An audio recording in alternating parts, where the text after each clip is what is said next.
6 people, including 2 former Puerto Rican officials, were arrested for allegedly diverting millions in federal funds to unqualified, politically connected contractors yesterday. Puerto Rico's former Secretary of Education and former head of Health Insurance Administration were among those indicted on 32 counts, including fraud.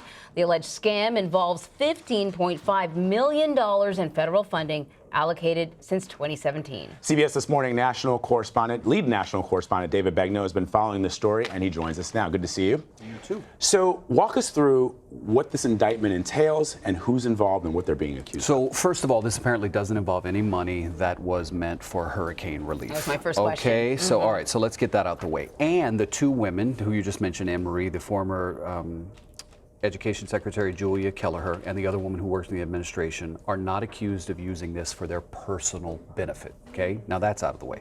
They apparently redirected some federal money for things such as lobbying and other activities which they benefited from. Okay, so that's that.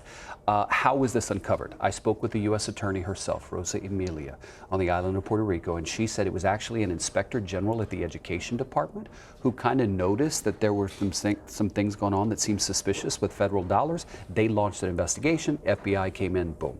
Here's what is really so disappointing. Julia Kelleher comes from the States, didn't grow up in the island, was brought on by the governor to turn around the school system. I met her in the immediate aftermath of the hurricane. She was impressive. She was driven. She seemed like someone who could do some good things.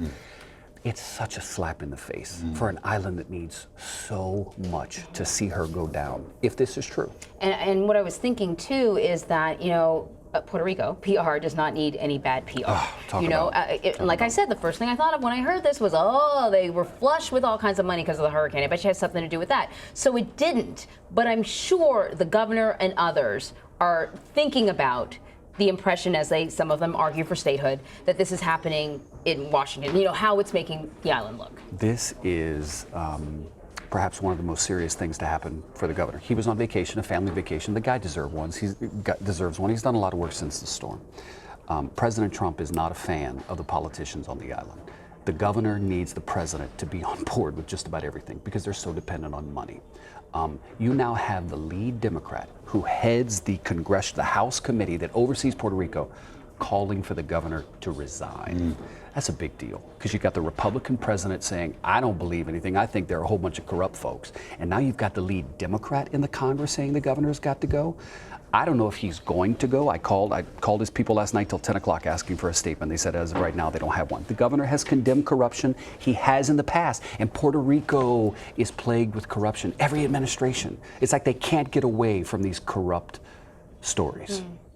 So will this, in the future, make it more difficult for Puerto Rico to get the funds that they so desperately need? Absolutely, because they are so dependent on the Congress, right? They only have a woman up there who's their representative, but she has no voting power. So they need people who aren't even Puerto Rican to believe in them and fight for them. And so when you have this happening involving federal dollars, it is another black eye on an island that is so desperately in need of help. That's the thing that strikes me, which is that the people there still need help. They still need our attention. And when something like this happens, I'm just waiting for the president to drop a tweet bomb saying, I told you so, corrupt.